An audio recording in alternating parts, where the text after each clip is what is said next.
nange ne kaakano ngulumiza ggwe wamu naawe mu kitiibwa kiri kye nali nakyo awamu naawe ng'ensi tennabaawo. Aleluya. Yesu naye yali akimanyi ddala ng'ekyamazima yali n'ekitiibwa, nga naye akimanyi alina ekitiibwa, naye mu byonna ng'agamba nti ngulumiza ggwe. Aleluya. Ate mwana wattu nange n'amaaso n'agamba nti njolesezza erinnya lyo abantu bewampa okubajja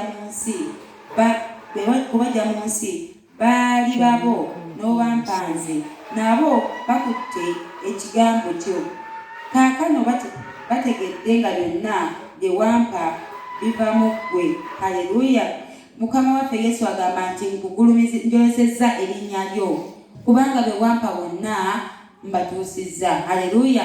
Kati abooluganda naffe tukole omulimu gwa Katonda. Ye Yesu yali akimanyi missoni ye yajja okunanya n'okulokola ekyo ekyabula. Haleluya. Kati bwe yamala okukkiriza ekyamazima ng'amanyi agukoze omulimu ng'agulumiza Katonda, akimanyi Mukama yamukozesezza, amanyi nti bonna abalwadde babadde awonya badde abawonya olw'ekisa kya Katonda, era nga teyeegulumiza yagulumiza Katonda. Mukama yeebazibwe. Kati abooluganda, Mukama ayina byatuwadde ffe nga bye biteekeddwa okutuvunnamira.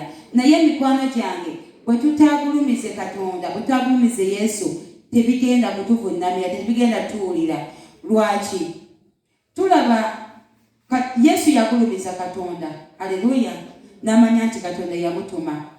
Kati naffe abooluganda tuteekeddwa okugulumiza erinnya lye, kubanga bwe tunagulumiza erinnya lye naffe ebyo bye yatuwa bijja kutugondera. Kubanga waneeno Yesu agambye nti be wampa bonna bakkiriza nti kaakano bategedde nti byonna bye wampa biva mu ggwe. Haleluya. Abantu bakkiriza oba ensi yakkiriza nti byonna Yesu by'alina bivudde eri ye, ne babeera nga bavunnamira Mukama waffe Yesu era ne bakkiriza nti ddala mwana wa Katonda.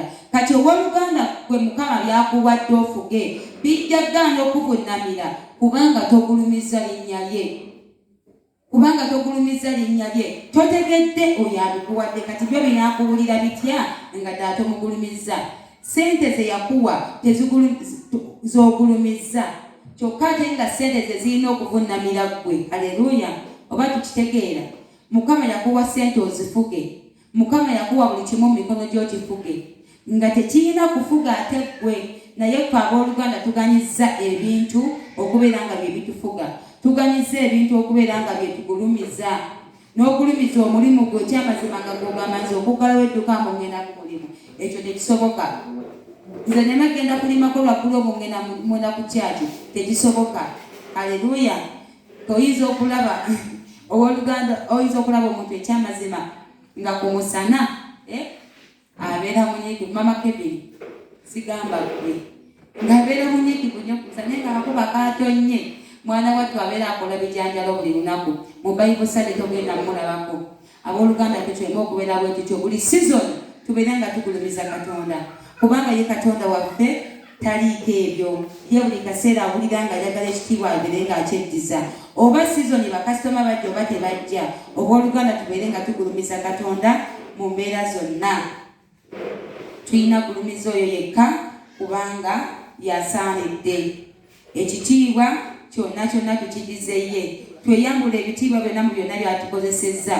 Twejjeko ebitiibwa byonna bye batuwa abaana b'abantu. Abaana b'abantu bakuwa ekitiibwa kituufu, tekirimu sitaani omwana w'omuntu okuwa ekitiibwa. Naye ate bw'akuwa ekitiibwa gwe ne weegulumiza Katonda oba omugjeewo, obeera olaze nti ekyo ekitiibwa ky'olina ye ggwe wakyewa. Haleluya. Obeera olaze nti ekitiibwa ky'olina ye ggwe wakyewa, so nga ate ekitiibwa kiva eri Katonda era bwe tugwanidde okukiddiza. Tulabeko wano mu Ngero 16:18.